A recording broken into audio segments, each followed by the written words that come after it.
Hello, everyone, and welcome to Plate. Oh, start. That's a terrible start. Hello, everyone, and welcome to Plate Stack Chat. That's much better. My name is Jason. I got that one right at least. And each show, I get on some great guests for a fun chat. So let's bring them out right now. First up, we have a CrossFit coach who's just come back from the Far East Throwdown, meaning that she is the first Filipino to make it to the CrossFit semi-finals as an individual. Of course, there was also a team, so a quick shout out to the CrossFit Ethos team. And if you had any doubts about what that meant to the CrossFit community in the Philippines, well, you just needed to check out the support she was getting on the live stream. So I'm very happy to welcome Aliana Lao. Hi, Jason. So I also have to check something. What's the nickname? Because I can't believe people are calling you Aliana. Yeah, there's a lot you can choose from. People call me Yana. Okay, we'll go with Yan. We'll go with Yan because that's the classic sort of Filipino nickname that doesn't Actually, really link to your name, but fine. yeah. Let's go with Yan. And joining Yan and myself is a CrossFit Games athlete that has punched another Games ticket on a team with some other legendary Australian athletes at the Torian Pro. He also somehow has time to be an Australian Gladiator and has just returned from a trip to Bali that might become relevant during the show. It is the wonderful Khan Porter. Hey guys, how we doing? What is up? Wow, how are you doing, Khan? I'm not too bad, I've had a couple of naps today. I flew in 5 a.m. Oh no, the flight was delayed, so I left Bali midnight last night. Arrived back about 7 a.m. this morning. All things considered, I spent the last 2 days of my trip in bed, very ill, or between bed and the bathroom. TMI there, but yeah, I'm surviving and thriving though. Yeah, I in the extensive research I do for this show, I was just talking to my son before he was going to school this morning because he's a massive fan of the UK Gladiators. Oh, like yeah, that was much better than the Australian Gladiators. Oh, I was going to ask how popular it was in Australia, if it was anything like... Huge it went flop. Oh, really?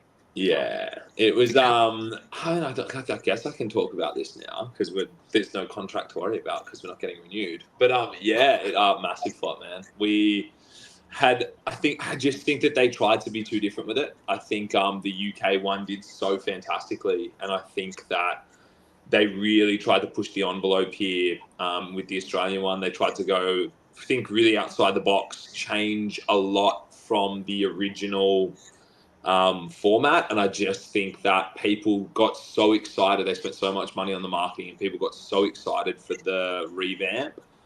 The initial episode did really, really well, and then there was a heap of things that I just think they didn't get quite right here. And then the ratings tanked pretty badly after the first episode, and then stayed pretty poor throughout the series, I believe.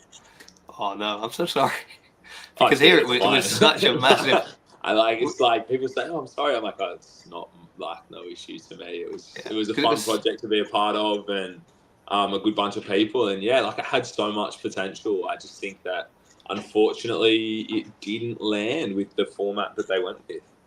We have to speak to Zach George and see if he can, tell them, "Oh, you should bring on an Aussie." Get us a little out there. Me and the other guys. Honestly, it was a lot of fun. I ended up. I ended up doing almost every single game. I think I spoke to Zach after they filmed it over there, and they said that the CrossFitters ended up doing so much of the stuff because at the end of the day, they're also that. But also, it played into a huge favour that I was the smallest gladiator. So I think that because I was the smallest, and they've got all these quote unquote everyday people, that then they'd be like, "Fuck, okay, well we can't just have them going up against the 6'6", 110 kilo behemoths." Speaking of 6'6", I'm gonna say hello to Emily Dory. Hello.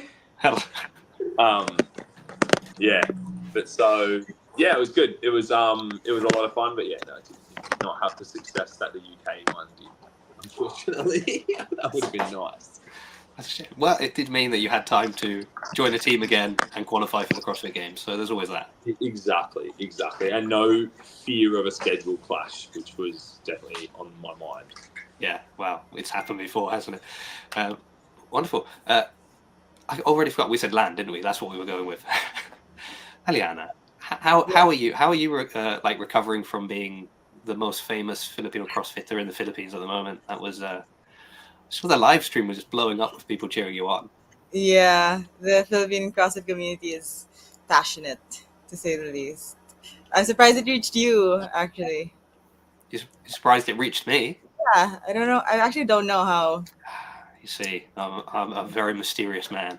That's so. My wife is from the Philippines, Yeah, you so I just every year search just to see if just out anyone of qualified.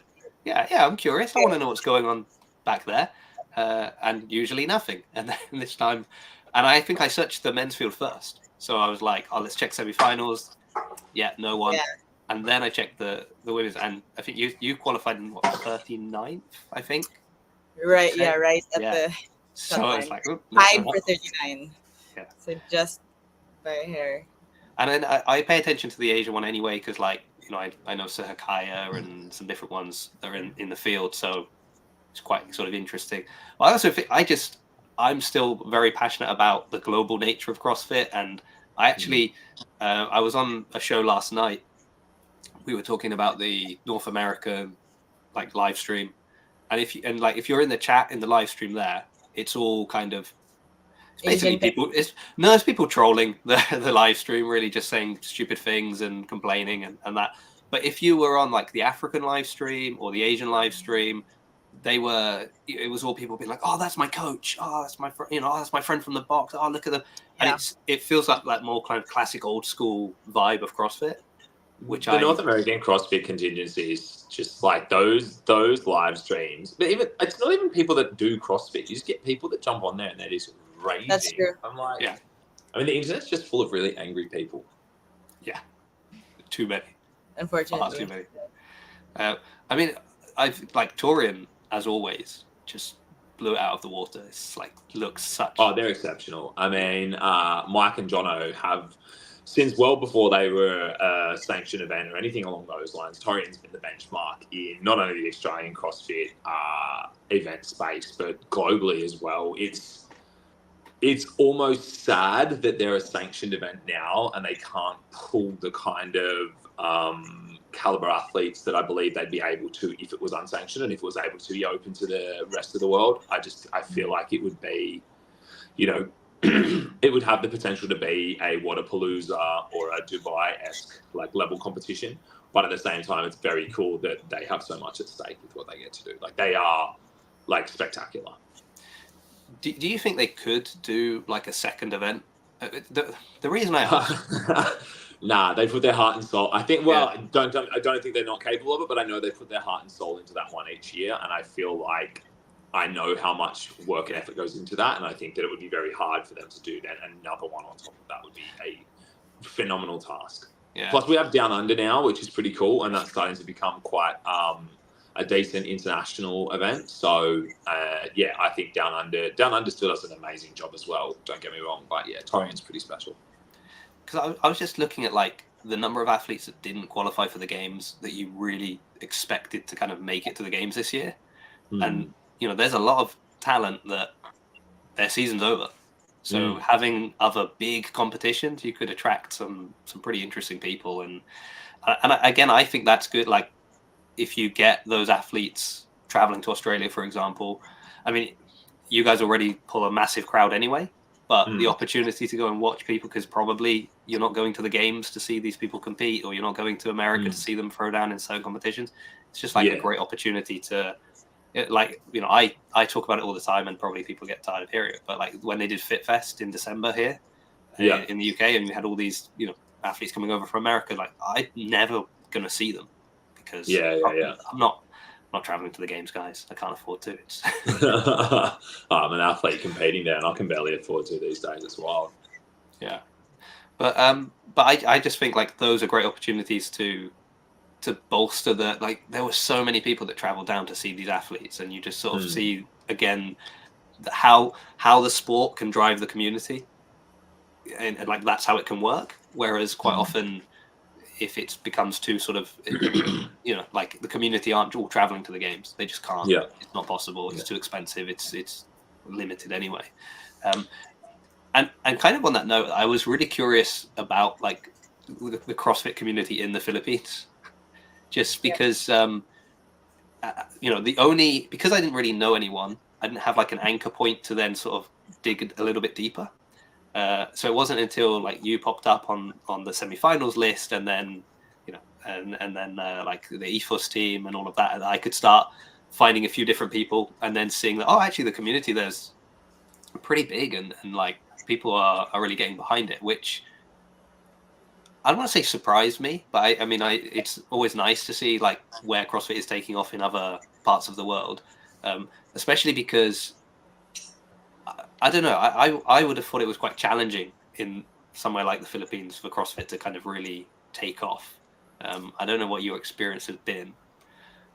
And then I don't want people to be like, "You're racist." No, I'm just mean it's really hot, it's really humid. Like, my wife's a Filipino card, and you're good. Yeah.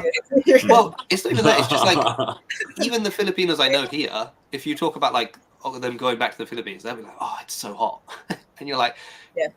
And also, I mean, you guys love to get together, to eat, to socialize. It's like that's all kind of part of the community vibe, and it's sort of. I mean, the ones that I know all think I'm mad because I go and do CrossFit. It's sort of like, what are you doing? So, I was just curious. That's all. I mean, our community is huge, surprisingly. I think especially after the pandemic, there's been like a surge of competitions. There's one almost every month in Oh, Manila. wow. I'd like to say there was one this weekend. There's one, I think almost every month now. And pre-pandemic, it was like maybe 2, 3 competitions a year. Now people are really starting to love it, which I think makes sense for Filipinos because we've always been like what you said, like we like getting together and eating. We've always been like a collectivist culture, so I think the CrossFit culture works really well for us. So that's a big reason why I tried to push for semis because it doesn't make sense that we have such a big community, but yet like none of us has gone that far yet. Yeah. The CrossFit games. Do you think the fact that you have made it because this is what I always, when the discussion always comes out, doesn't it, about like allocations of spots and why are we giving so many spots to this part of the world and that part of the world, and do they really deserve to be at the games? But it's like that representation, it does matter, and I just wonder if now that you've sort of reached a certain height, and you've kind of ticked off a level within the CrossFit calendar, have you seen that kind of motivate more people back home that they're like, oh, look, it is possible, it's achievable, I'm going to double down on my training, I want to do that. I don't know. Well, that's the goal. That's what I hope to achieve. And I think I'd like to think that I did in a way. Because, we did have representatives for the year where it was, you qualify through the Open. Yeah. And that did a lot for me also. I was like 18 at the time or something. So seeing a Filipino go to the games is big for me. So I just 2019, wasn't it? Was that year? No. Yeah. No, that was Panic. Yeah. Was that the year, Khan, when they did like national champs? Yeah. I think, which is it's funny, like that copped a lot of flack, that system, and I don't necessarily think that system was perfect. But I don't think that it hurts the games to necessarily have more representation, to say open up another 10 spots for the CrossFit Games and be able to then incentivize more people. I think Asia had 3 spots this year though, right? Yeah, we did. From 3 for the women, and then the men. 3 for the women, 2 for the men. Yeah, see, I think that's cool. Even that, like, I understand. And then I think, though, then the argument is obviously then regions like are they Europe, the fittest? Yeah, also arguments like regions like Europe struggle then with not having as many spots. And so I think that I personally don't see there being much of an issue with CrossFit opening more spots to the games. And then just have a cut system. Have it extend the competition by a day, have a cut system, have the cut system known prior to competition, and just keep it standardized across each year. Because I think that, you tell me, Aliana, it looked to me, everyone was watching the Asia one. Well, I was particularly watching Asia because it was the first week. So it was our opportunity to see how the workouts would play out. Like what were because you get such minimal detail when they release the workout. So it was kind of, let's watch this and see how it is. It looked amazing. It looked like there was a huge crowd there, and the energy looked incredible. So fun. Yeah. The crowd I'm really trying to keep this phone at somewhat of a reasonable level. You should see I have a Subway box and a 2-minute noodle. I'll show you. That's my current situation. That's my Nice. phone stand. Consummate professional. I like it. Yeah. We love the Yeah, but intro. no, sorry. Continue though. Like, it looked incredible from what I saw.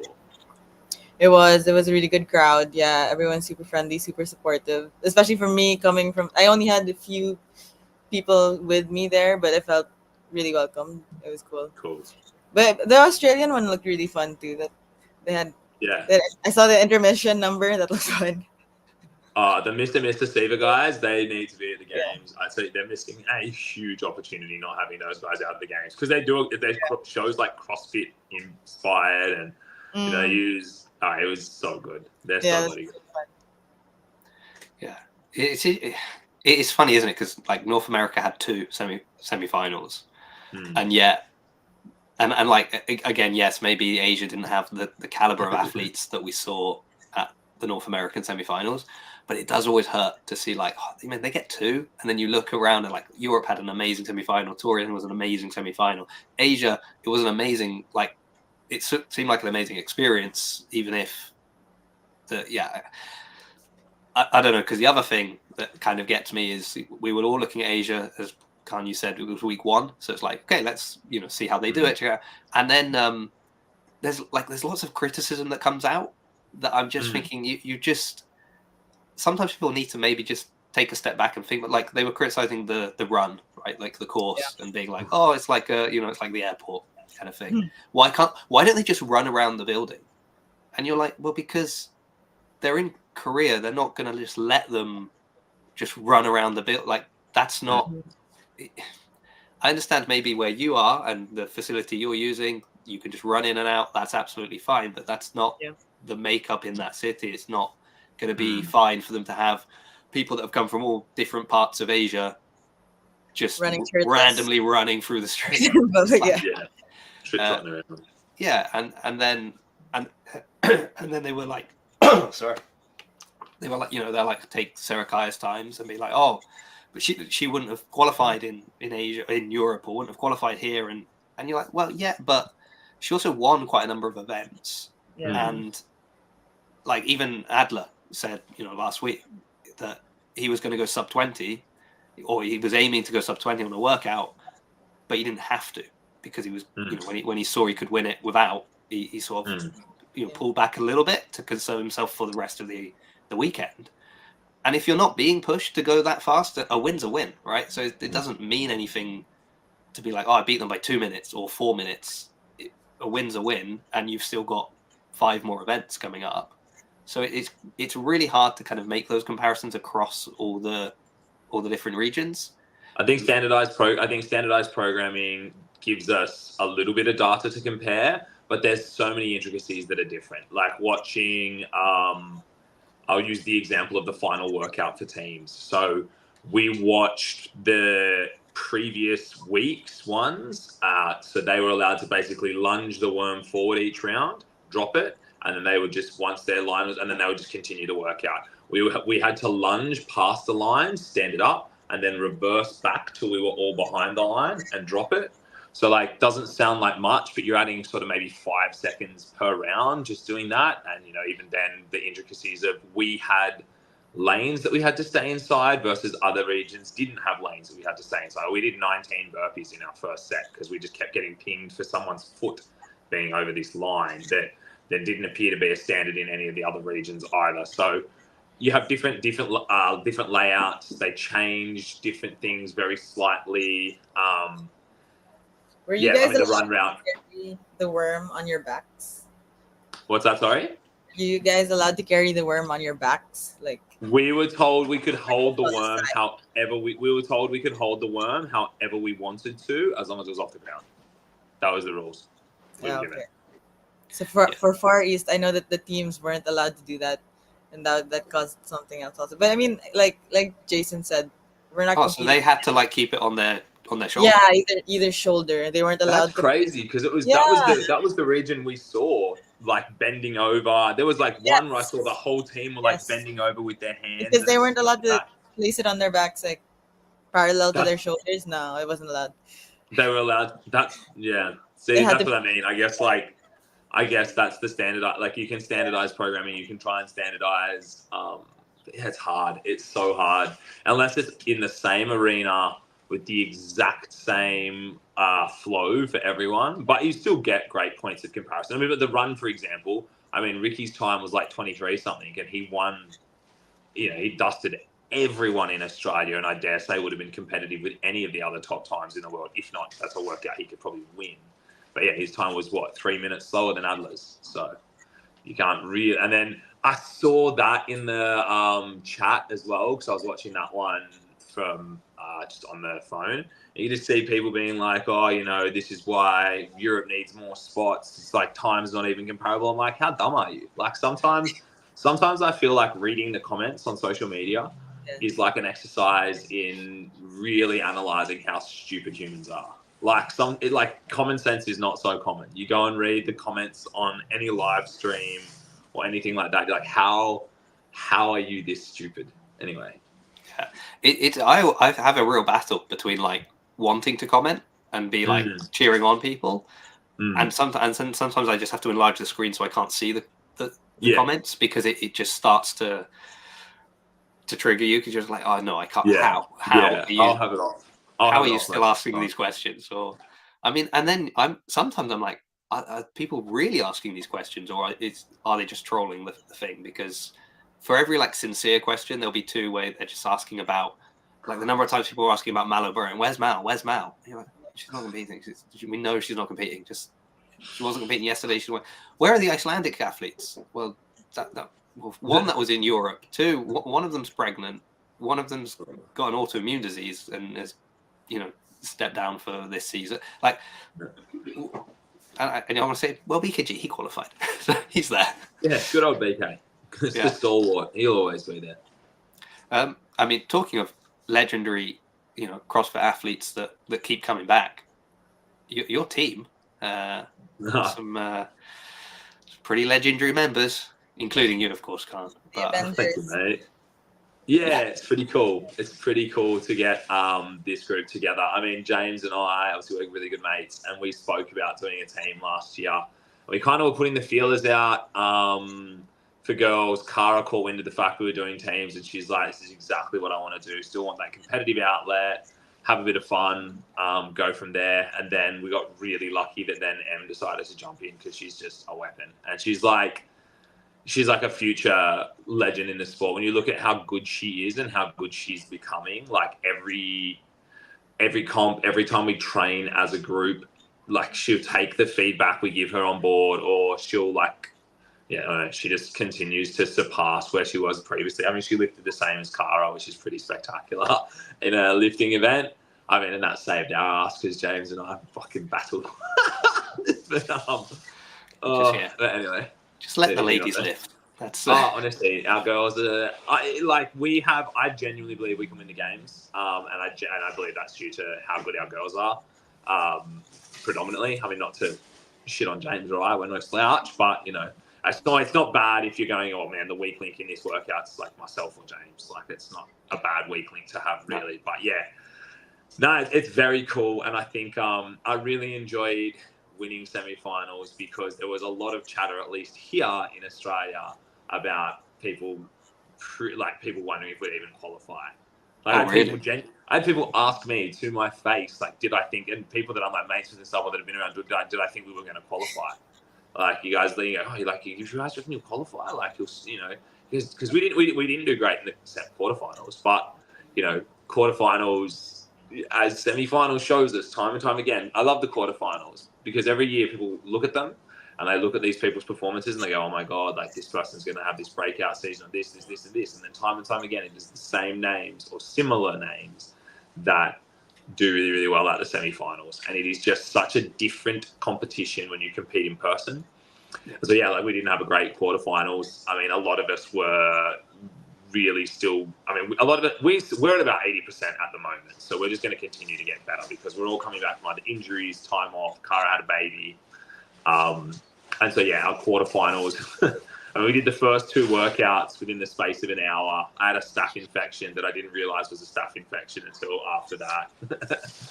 James, I think James walked up 5 minutes before we started, and he did our strategy for the first workout and just completely thought the workout was a different workout. Oh, nice. So we weren't really taking that approach. So, I mean, look, we were confident we would qualify. We definitely didn't go in thinking we were going to win it, but I believe we all believe that we have a very capable team. But yeah, I mean, this is a very cool year though for Australian CrossFit within teams. We have 3 really good teams going to the games, and I think in the past our representation on the team side hasn't always been amazing. Not to say that we haven't had talented athletes going there, but for whatever reason, it just hasn't seemed to pan out that way. Whereas I think there's every chance that all 3 of these teams can be right up there in that top 10 and even pushing for a podium spot. Yeah. I mean, like, well, I was going to ask about, because obviously, you went on the Reykjavik team, which was like a really interesting team, and like quite a nice international mix of athletes, which is nice to see. But obviously, it's got to be different being on a team that is sort of an Aussie homegrown team. Like that's what you want to see. And then you've got Royce and his team as well. That is just and I think it's great to see ones like Kara, like Royce, like yourself, Jade, like they're names that we've seen in the individual field, we've seen do really well. Put them together. I mean, team is it's hard, isn't it? Because it doesn't get the same attention as the individual competition. And then obviously Froning was there for a long time, and that was a draw. But even then, it wasn't to say. But this year, actually, like looking at the teams, I mean, obviously you've just got like Noah's team just absolutely smashed it this weekend. You've got Al Chama coming back with a modified team to try and like that makes me laugh when I hear them being interviewed or talked about, and it's like, oh, they're going to go for their second, and you're like, well, no, he's going for his second. Yeah, it'll be cool, and it'll be cool because on those 2 teams you just mentioned, it's all my former teammates. So Lauren on one team, and I've competed with her. Toller on the other, and I've competed with him. He's a good mate of mine. Yeah. And then like Royce's team, Royce is a good mate of mine. Like there's people on these teams. I don't know. It's cool because it's going to be going out there with a bunch of people that I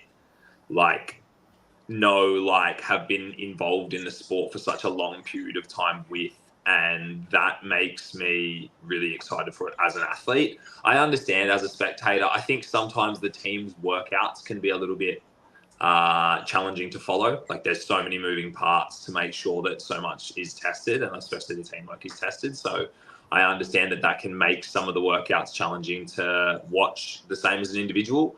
But I don't know. I really enjoy it. I think I don't know if it's necessarily going to be. I mean, I'm old. I don't know how many more years I've got left in me, but yeah, it's a lot of fun. Well, you've already retired, according to articles I've read. Oh yeah, there's news outlets. So I'll just retire me for. Maybe it was like wishful thinking. Like, hey, finally giving it up. Yeah. Although I think then when we spoke about it, you said, well, maybe I've retired from team. I'm going to go make a run again as an individual. Yeah. And then here you are on the podium as a team. I know. The plan was to go back to individual. The plan was to, I was pretty fired up after my year with Iceland, and so was Yami, my coach, and we were kind of really fired up for me to have a red hot crack last year individually, and believed that had I stayed in the shape that I was in when I competed in 2022, it could have been a good year. But hey, life happens, things happen, and I got one injury, then another injury, and then just kind of. Off the back of that, Gladiators and all these kind of different bits and pieces popped up that took me away from the sport for the majority of the year and just had me doing rehab and all that kind of stuff. And so then that's the main reason I said to Newbury, I was like, look, I really want to compete again. I missed it so much last year. I didn't think I would get back to the level of fitness I would need to be competitive individually, particularly with, at the time, thinking we were only going to have 3 spots. And so team just seemed like a good alternative to be able to kind of bring together 3 other really good people, just use my network as much as my fitness to get back to the games. And then, it's turned out to be a good thing. But that said, I'm 35 this year, so I'm a master next year. And I would love to try and obviously qualify for the masters and then yeah, maybe have another crack at individual. I think if we have 4 spots particularly, I think the top 3 in Oz at the moment are just leagues above. I think they're all genuine contenders for top 10 in the world. If not pushing for that podium particularly, I think Rick could have a really good year. But yeah, like, I mean, it's always the dream to go back to individual, and even if it was just to compete at Torreon and be up in that top 8 and have a bit of fun, it is such a cool event. Nice. Yeah, somebody said on the live stream yesterday, like, oh, top 10 at North America recently, like, oh, this could be top 10 at the games. I was like, I think you're missing a few regions that have got, like, I mean, even within North America, you had Medeiros, Velna, like in the other semi-final, but then you've also got Ricky, you've got, you know, there. Anyway, Europeans as well. But I mean, they probably couldn't even point to Australia on a map. I'm sure they don't really know whether it exists outside of North America, do they? It's a pretty big thing to point to on a map. Come on. You might struggle to find the Philippines. It's just a little chain of islands. But Australia, it's like a big landmass. A few comments here. Augustus, yeah, it's a very early show for those in the US. And I'm aware of that, which is why there's another show later today, which will be a much more reasonable time for people in the States. Because I'm a nice guy. And hi, Coach Aliana. So, hi, Mr. Were there any thoughts for you going team, Aliana, or like individuals always the goal? Did they try to recruit you onto a team? Yeah, actually, Team Ethos, Josh, their team leader, asked me last year if I wanted to, but I was recovering from an injury. Still kind of am. And I didn't want to really I didn't want to commit to a team and then suddenly have to, Yeah. But thankfully during the open I was fine. Then I just kind of went with it, and still considering. But do you enjoy teams more than individuals, Khan? Me? Yeah. I like them for different reasons. I'd like to be able to have both in my yearly competition schedule. I really enjoy both. I enjoy the pressure of individual and there's nowhere to hide. I think I enjoy both. And that would be ideally, being able to do both, whether it would be, do the games on a team and then do the Masters now that they're separate. That would be a pretty cool way to continue to compete for a couple of years. But yeah, I don't know. Some people say they like one better than the other. I definitely don't. I like both. Also, Augustus, I'm sure you could. I just was being a smart ass about Americans just loving their country and no one else's country. Could you do that? I'm just trying to think if you can now. There's no reason you could. Yeah. You can do Masters and individual. You can do Masters and teams. You can do Masters and both. Now that they've changed it. That'd be. I mean, that's. Well, cool. I see. Didn't Royce do a competition this weekend? Yeah. Oh fuck, man. He did a pairs competition. Yeah. Man, that guy just did non-stop. Yeah, because I was thinking that obviously there is a gap. Royce Dunn was the most impressive performance at the semi-finals for me. And that was, to me, and that's because he did a 20-minute AMRAP 2 days before semi-finals, and he posted it on his Instagram, and it had 120 bench press at 61 kilos in it. He did 121 bench press, 130 toes to bar, and a bunch of other movements as well, several hundred double unders. And this was his zone 2, flush the body, get ready. And then he went out and still crushed it. That is... say what you want about any of the other athletes who competed on the day. That's the most impressive feat of athleticism of anyone. If I did 120 bench press, I wouldn't be doing anything for a week. Yeah. Then did you see he posted up on the Monday? I'm sure it was the Monday after, or it might have been the following Monday. Anyway, it was when everyone was doing Murph, and he did a post being like, "Oh, I was still recovering from semi-finals, so I couldn't do Murph, but Rich Froning kindly provided an alternative."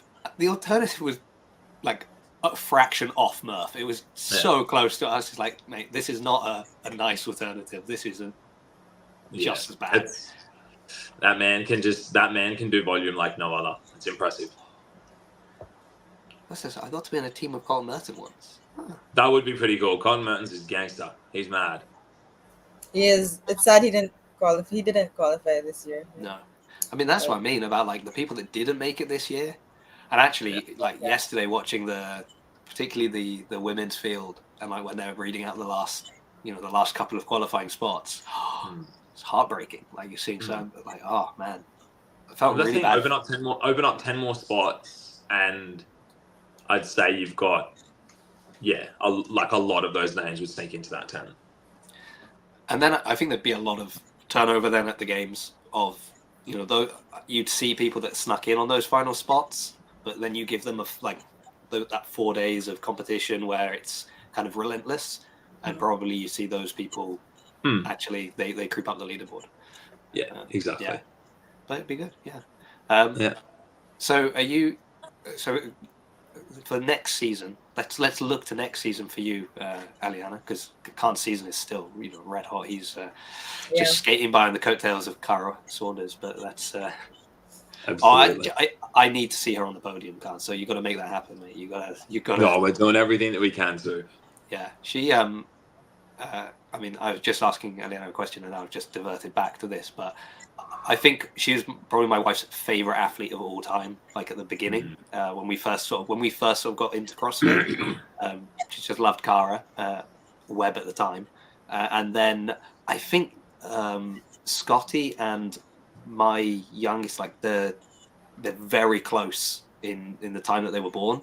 So like while my wife was going through kind of pregnancy and trying to do CrossFit and trying to then get back and all of that, it was at the same time that Cara was doing all of that. So it was just really kind of, so I think, I would love to see Cara make it back onto the podium.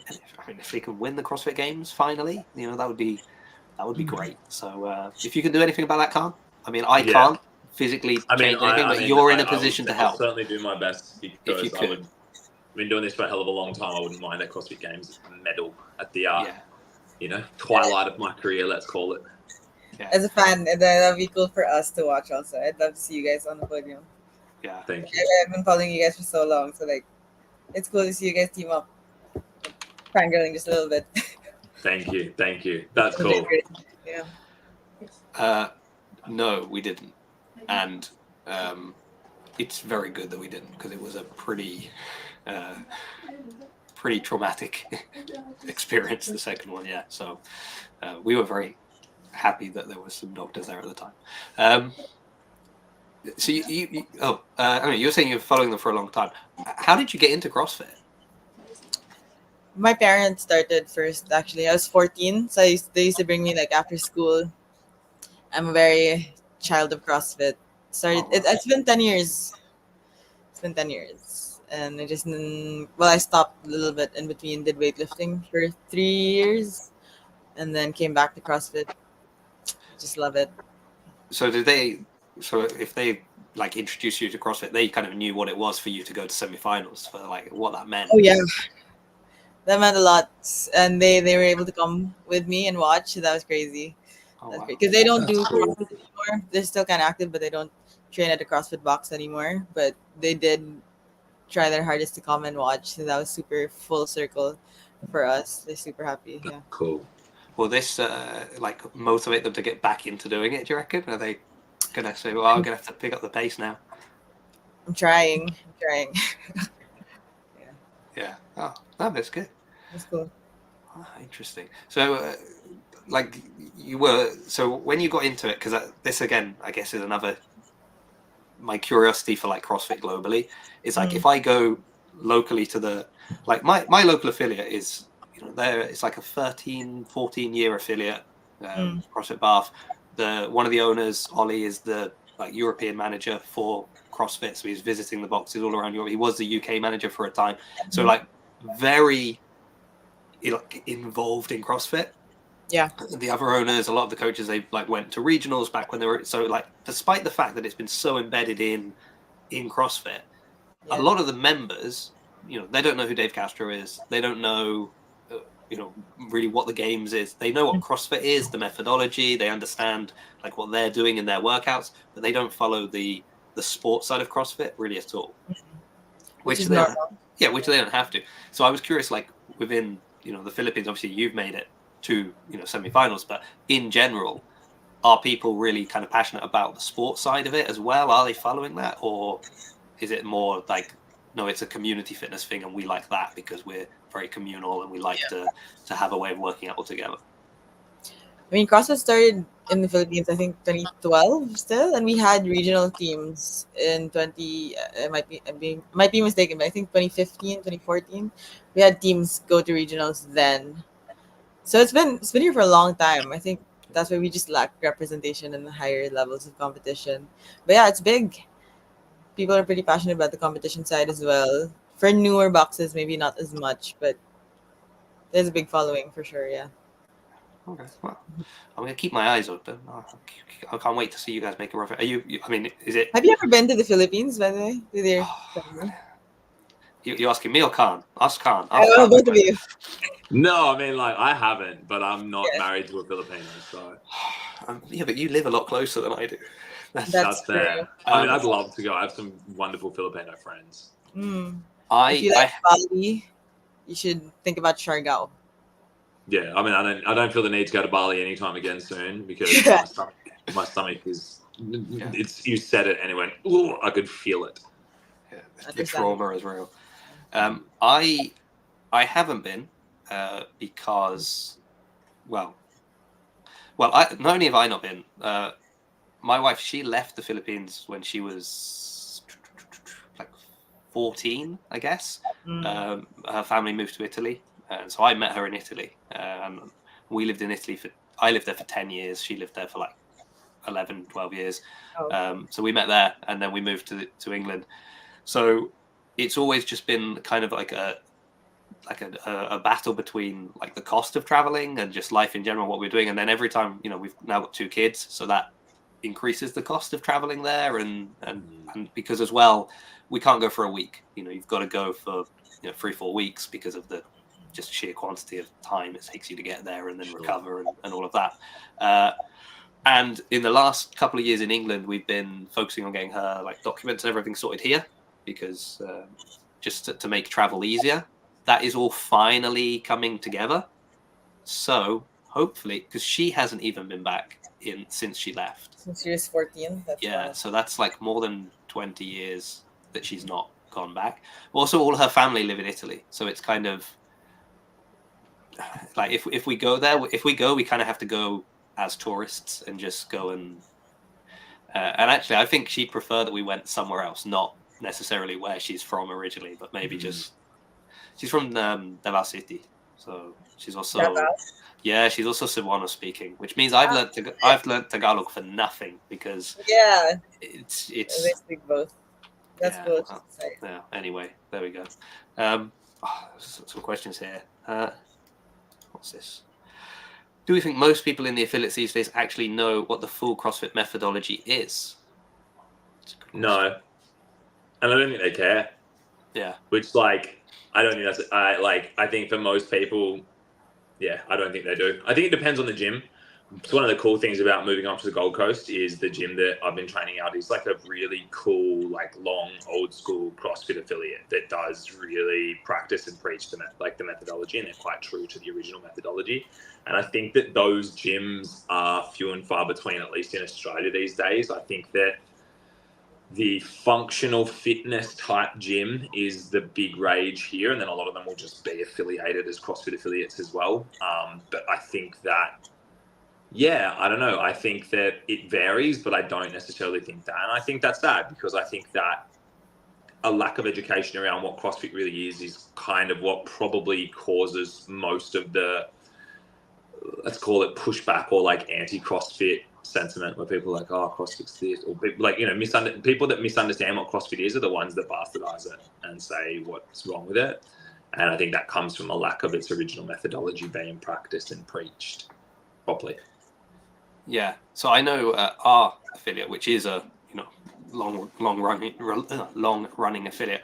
I also do a podcast for the box, and we're using that as an opportunity to kind of talk about things that you don't have time to talk about within the hour that they're in for the class. So one of our coaches just got his L3. So we sat down and we basically discussed from L1 to L3, like what's the difference between the level 1, the level 2, the level 3, and like what are you learning? Yeah. And the fact that the L1 manual is available online for everyone, and you can get it and you can read it, even if you're not going to do the course yourself, you can Yeah. at least read through it all. So we're kind of, and then we're going to probably go through some bits of the L1 and explain that as well, or talk about nutrition, we'll talk about, you know, sleep, all the other things that you just don't have time to do in the class.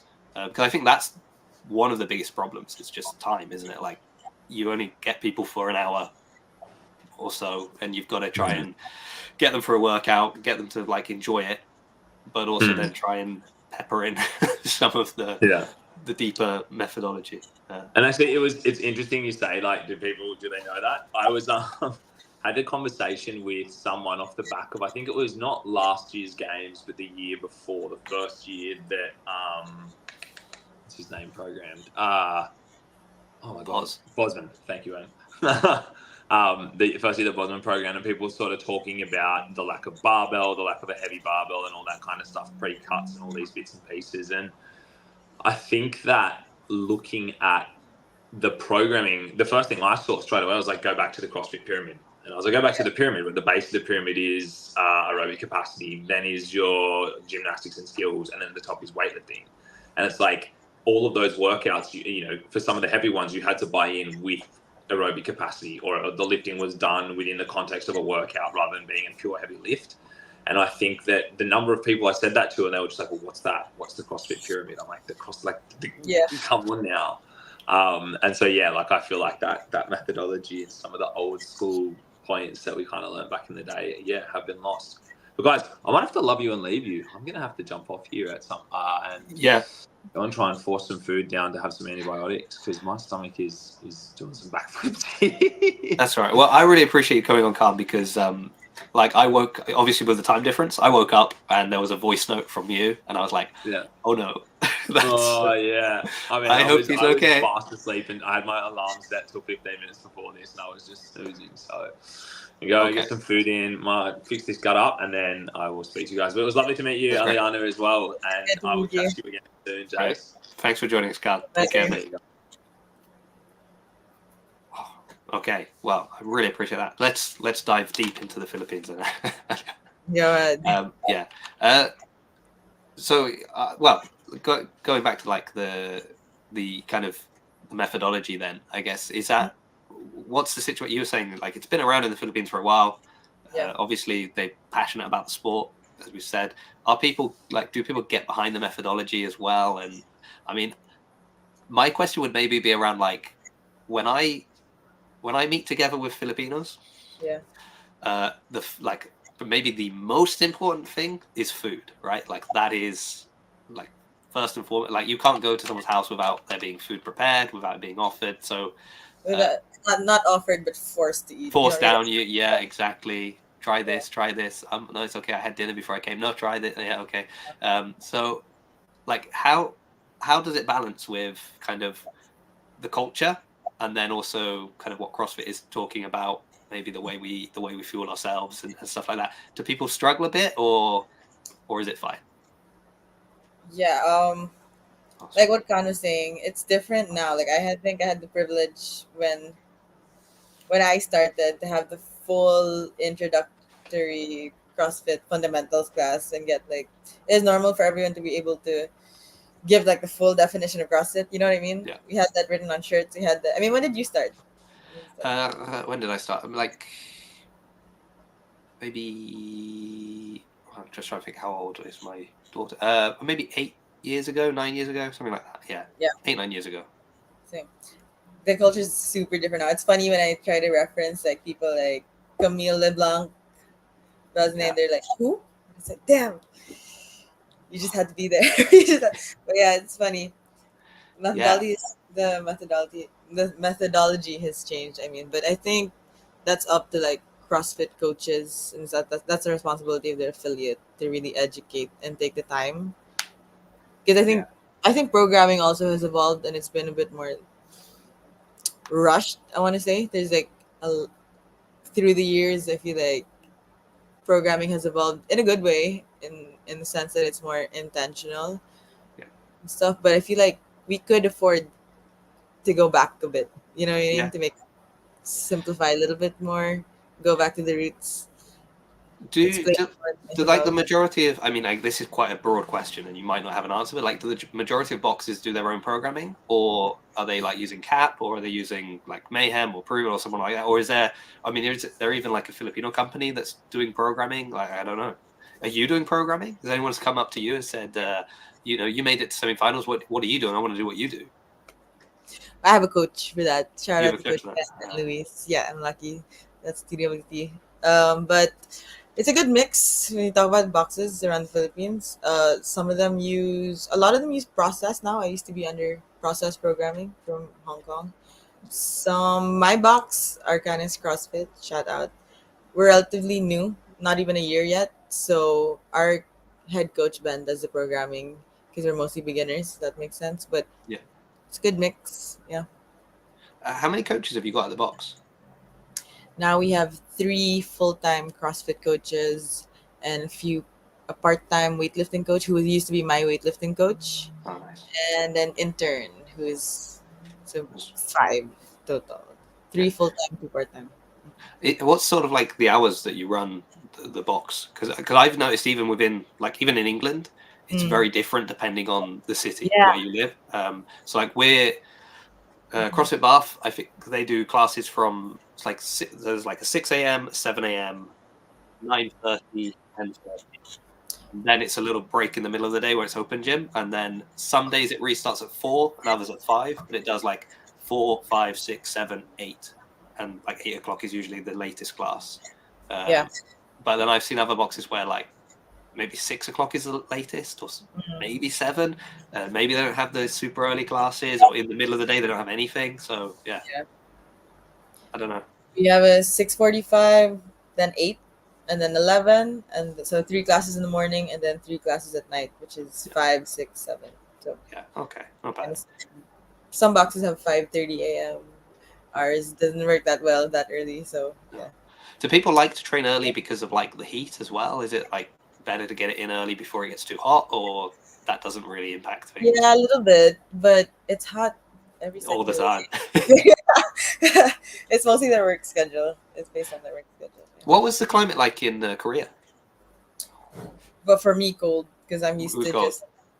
it's been like 35 degrees here plus Celsius, so Yeah, it was cold for me there. It's like 14, maybe 14, 10 degrees. already.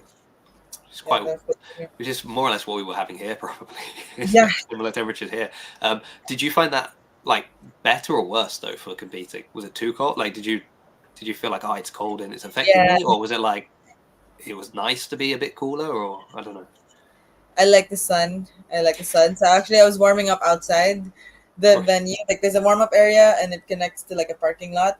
So I would Okay. do my warm ups directly under the sun, just to get some sunlight. And Just to get some sun, you're just sort of out there like bring it on.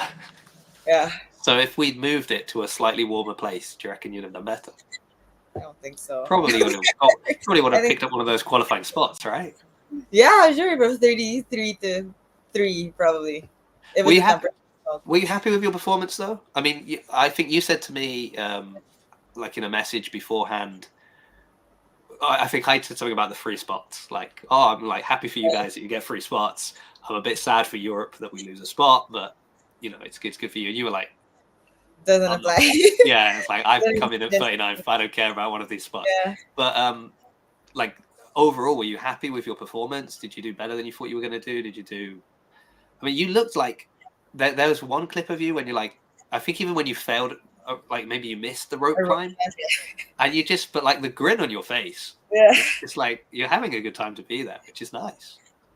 Yeah, I was. I'm very happy with that. And it's funny you mentioned that clip because my friends were also the weeks leading up because we had the least amount of time to prepare, right? Yeah. And those couple of weeks, like 2 weeks, were bad for me. I was stressed. Lots of external factors like visa, etc.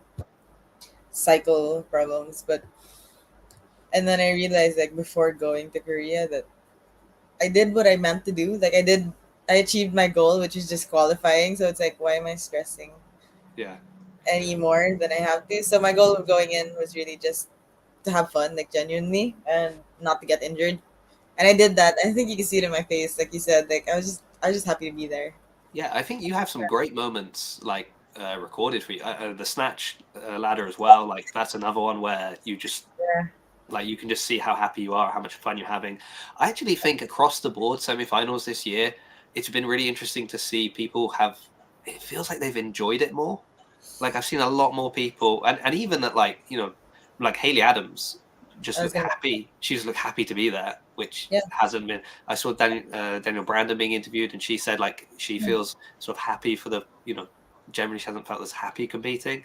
Obviously, some people are very sad. Those that were like within contention for a spot and they yeah. lost it, and that's understandable. But just in general, it felt like people were enjoying doing CrossFit, which is nice. I just watched Emma Lawson's video also, and she said the Yeah. same thing. And I Yeah. think like Haley Adams, Mal O'Brien, I think them stepping away, and then Haley Adams coming back really brought more awareness to burnout. And the effects of really going all in and not having a break, which is something like I resonate super like profoundly with Haley and Mal because they started young as well. Yeah. I've been through burnout like with weightlifting. I didn't touch a barbell for 2 years, came back to CrossFit. So it means a lot them like sharing their stories and Do you now have like, many? having fun is becoming a priority, which just sounds funny, but Yeah. genuinely it's so important to do that.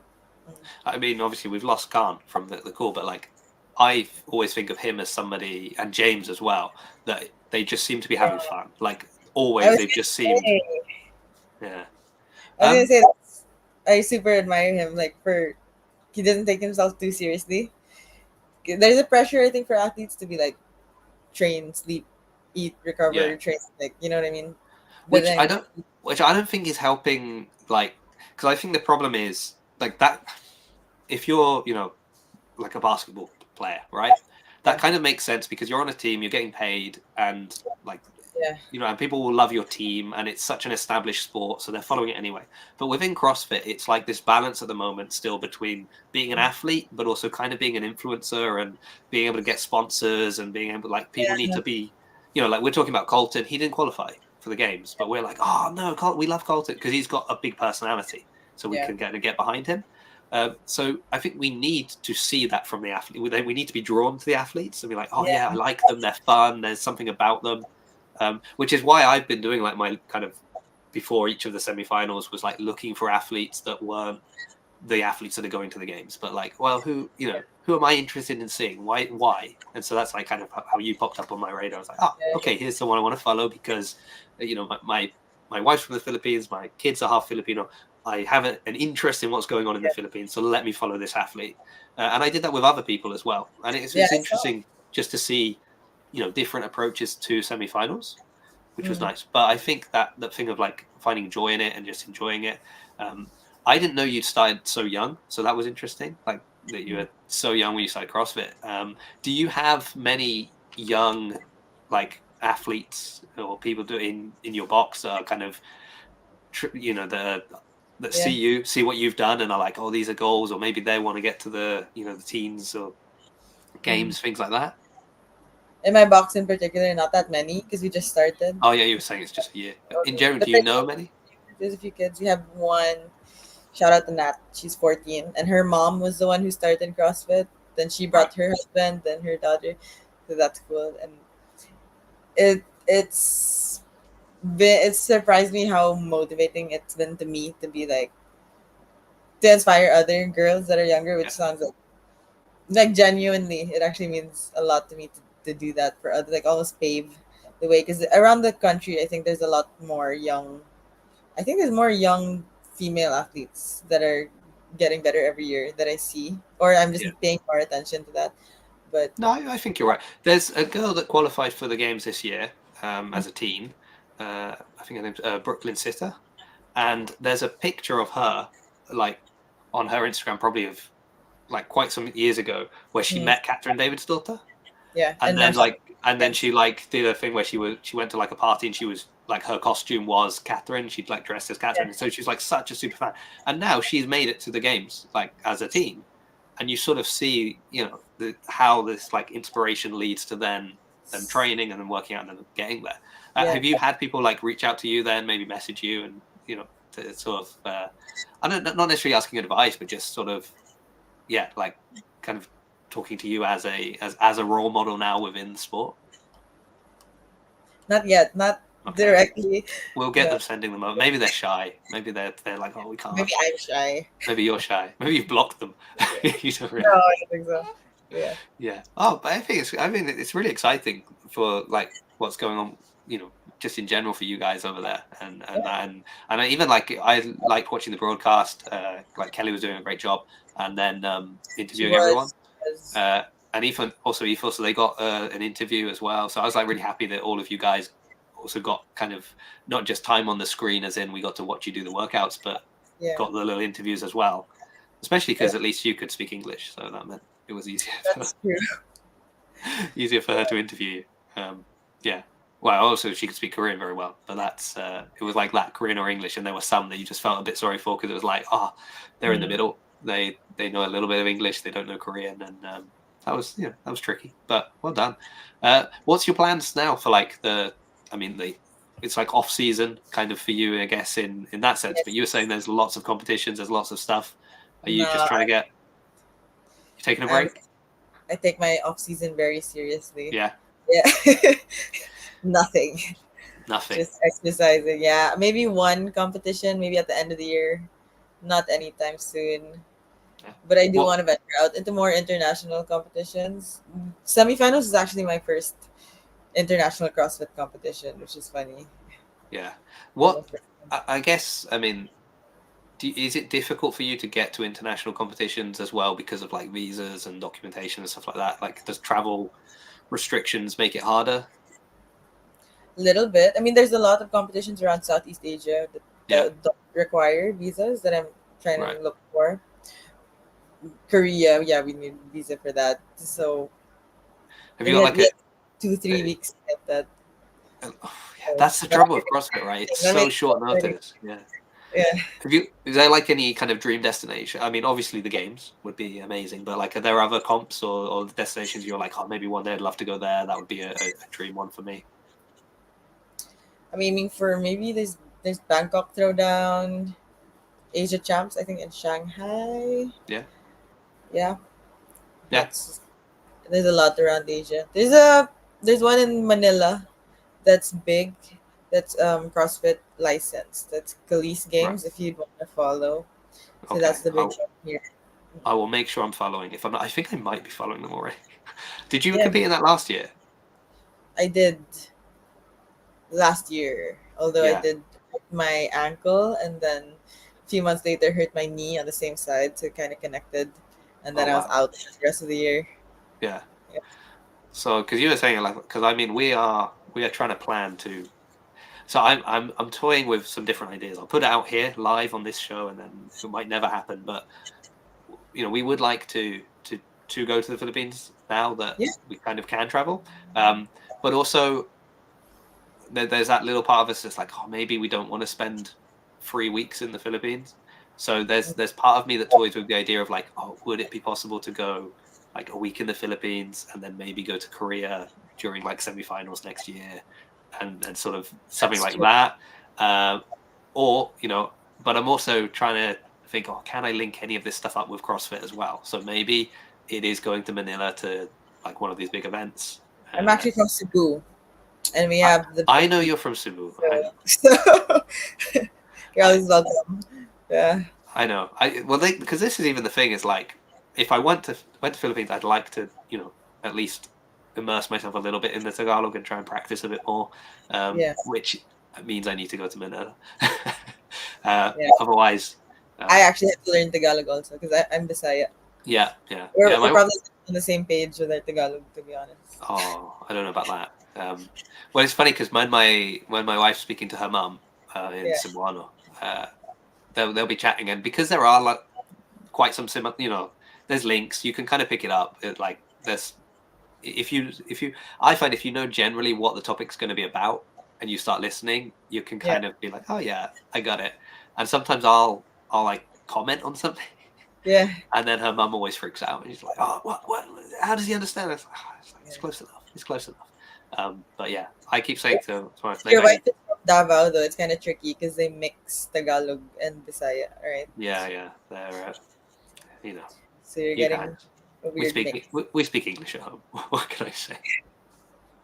Yeah. Yeah. Okay. Right.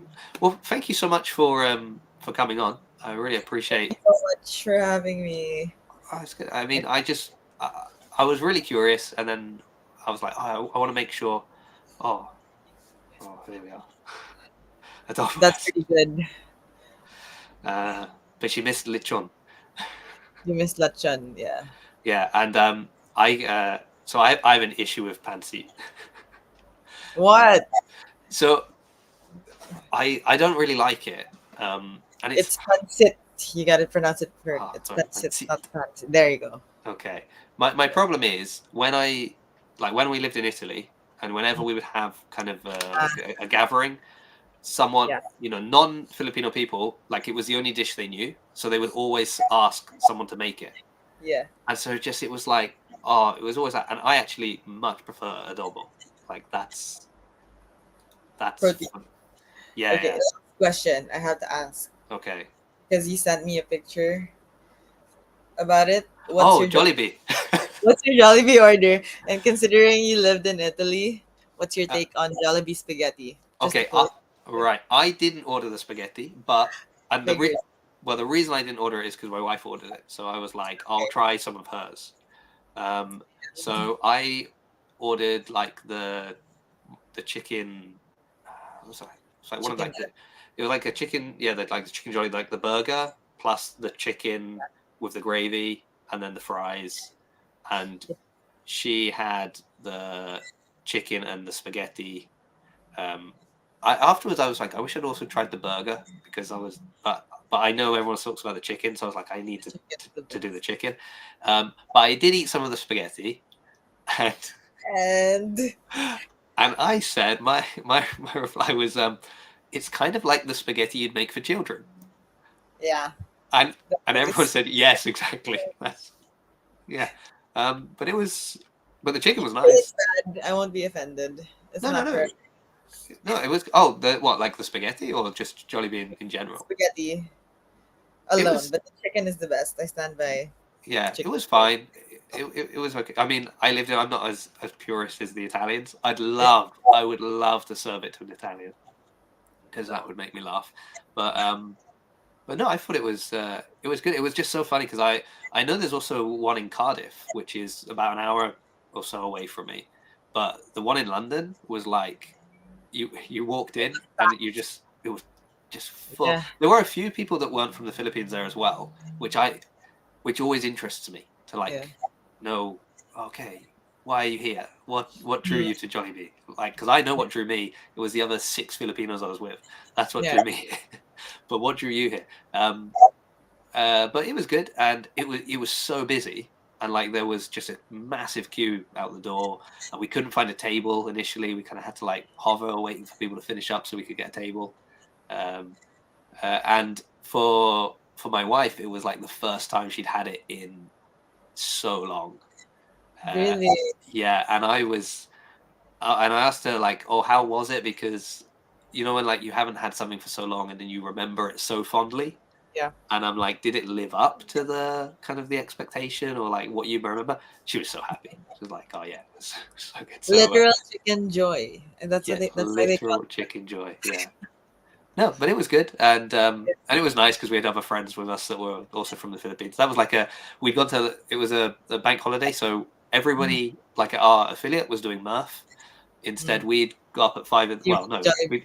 we got up at like 3 o'clock in the morning to get a coach at 5 in the morning to go to London, and then we went around all the museums, and then we ended the day going to Jollibee. Jollibee. So yeah, it was good. It was good. Sounds like a good day. And I did send you a picture. You're right. Yeah, Well, I had to prove. I had to was like, that's my other. That's my yeah, second. yeah. I've got like my wife's Filipino card, and then I've got the I've been here The card. Jollibee. Yeah, They're the two. They're the two that I use. But you also sent me a picture back that you yeah, had been there. yeah. You had been there like the day before. So, Yeah, and that was also the first time I had it in a while, actually. So that's well, you're an elite athlete. You can't be fueling yourself on these things, Aliana. That's the problem. that's Yeah. You so never know. So well, you never know. Yeah. So off season is fully in swing now. Just coaching, training, Late but Jollibee nights. Sometimes. occasionally some Jollibee when you're allowed. Does your coach know? He's supportive He's of my supportive off-season of your venture. off season. Yeah. Okay. Yeah. And what is the goal then for next season? Is it back to semifinals, higher placement? Is it going team? Like, is it undecided at the moment? It's undecided. And I think I might go individuals, but that just depends on life. We'll see. Yeah. Okay. For now, I'm And happy. Yeah. is there anyone else we should be like paying attention to? Are there some other like Filipino athletes that you're like, you keep an eye on this person because they're doing really well, or they're going to make a good run for it, or is that all the secret?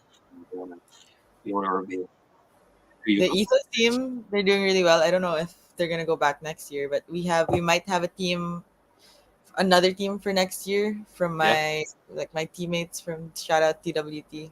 So we have Kobe, Joe, Echo, and I think Ricky. Shout out. So there is a possibility that I might team up with them if I don't go individuals, but really strong athletes Nice. also that you should follow. Okay, right. So we'll make a note of all of those names. Well, Yes. Aliana, thank you so much. I'll let you get back on with like whatever's going. Is it dark outside now, or is that just It for you? is. It's 6 p.m. now, so yeah. Wow, I missed sunset.